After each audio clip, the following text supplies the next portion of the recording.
Bismillahirrahmanirrahim. Assalamualaikum warahmatullahi wabarakatuh. Perkenalkan, kami dari kelompok 4, kelas D, mata kuliah Kimia Medisinal dengan dosen pengampu Bapak Dr. Apoteker Hatta Prabowo, SFMSC. Kali ini kami akan memaparkan mengenai PowerPoint yang telah kami buat mengenai resum jurnal yang telah kami lakukan. Adapun resum jurnal yang kami lakukan memiliki judul Bioisosters to Modulate Drug Developability Properties atau Bioisoster Taktik.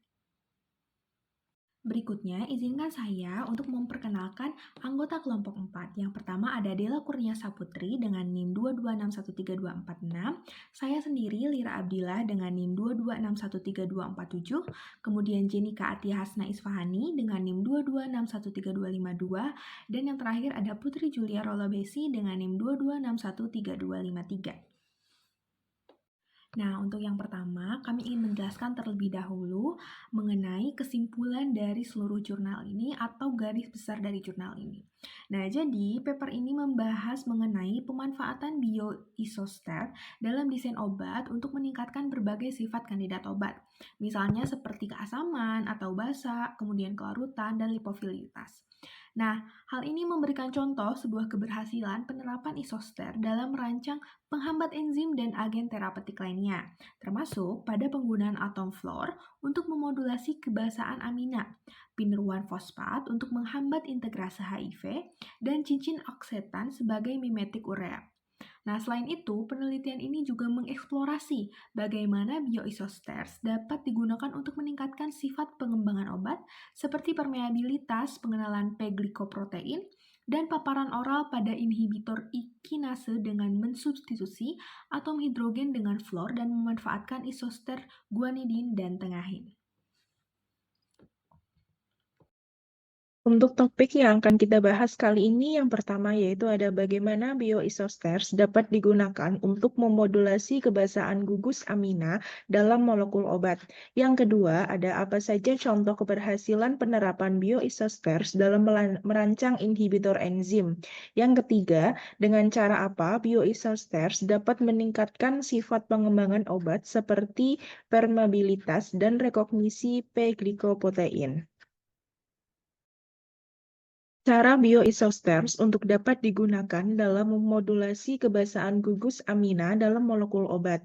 Bioisosters dapat digunakan untuk memodulasi kebasaan gugus amina dalam molekul obat dengan cara memasukkan substituen atau fungsi penarik elektron seperti fluor yang dapat menurunkan kebasaan amina.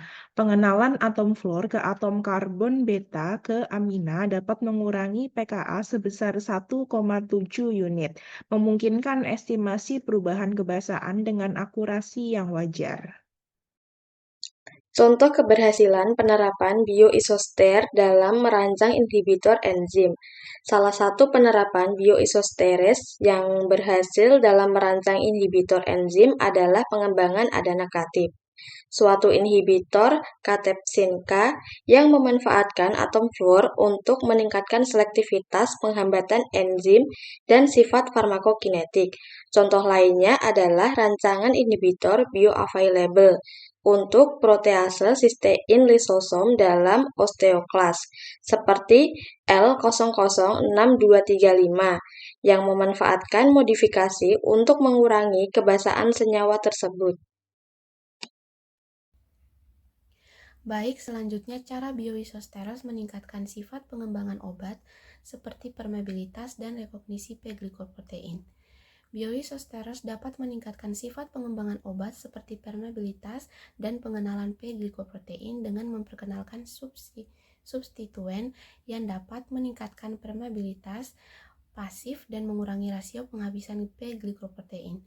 Misalnya, substitusi atom hidrogen dengan atom fluor pada posisi tertentu dapat meningkatkan permeabilitas membran dan mengurangi rasio penghabisan, sehingga berkontribusi terhadap peningkatan sifat pengembangan obat. Baik, sekian dari presentasi kami. Terima kasih. Wassalamualaikum warahmatullahi wabarakatuh.